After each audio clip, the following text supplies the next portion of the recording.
எனக்கே நான் லீவ் கொடுத்துட்டேன். Sister, if that the case is there no love in your life from now, or you're going to live for your children from. Boopathi, நம்ம இந்தியாவோட mind set எப்படி தெரியுமா? ஒரு தவறு நடந்திருக்குன்னா போராடக்கூடாது, குரல் கொடுக்கக்கூடாதா, நவுந்து மூடிட்டு போயிடணுமா. இதுதான் ஒரு பிரச்சனை. இன்னைக்கு உங்களுக்கு வந்திருக்கு, பக்கத்து வீட்டுக்கு வந்திருக்கு, நீங்க கவனிக்கல. உங்க வீட்டுக்கு வந்திருக்கு, உங்களால போராட முடியாது. இதுக்கு பேசாம செத்து போயிடலாம். புரியுதா? ஒரு பிரச்சனை வந்துச்சுன்னா குரல் கொடுக்கணும். கோர்ட் எதுக்கு இருக்கு, கேஸ் எதுக்கு இருக்கு, கோயில் எதுக்கு, ஹாஸ்பிட்டல் எதுக்கு. ஹாஸ்பிட்டல் எதுக்குன்னா உடம்பு சரியில்லைன்னா அங்க சரி பார்க்கறதுக்கு.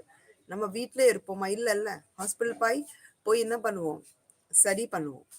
கோயிலுக்கு எது போறோம்? நிம்மதி கிடைக்கணும்னு சொல்லி சரி பண்ணுவோம். அதே மாதிரி கோர்ட் கேஸ் இருக்கு. ஒரு பிரச்சனை வந்துச்சுன்னா கோர்ட் கேஸ் போகணும். நிறைய பேர் சொல்லுவாங்க, ஐயோ உங்க லைஃப் பாருங்க, குழந்தை லைஃப். ஃபர்ஸ்ட் ஆஃப் ஆல் லைஃபே முடிஞ்சு போச்சு, இன்னும் பார்க்க.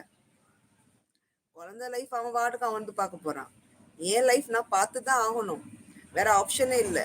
1000 பேர் அட்வைஸ் தான் கொடுப்பாங்க தவிர காசு கொடுக்க போறது இல்லை. யாரும் நம்ம கூட கூட இருந்த நம்ம கூட புருஷனும் இல்லை. குழந்தையும் இருக்க முடியல. அவன் வேலை பார்க்கறான்.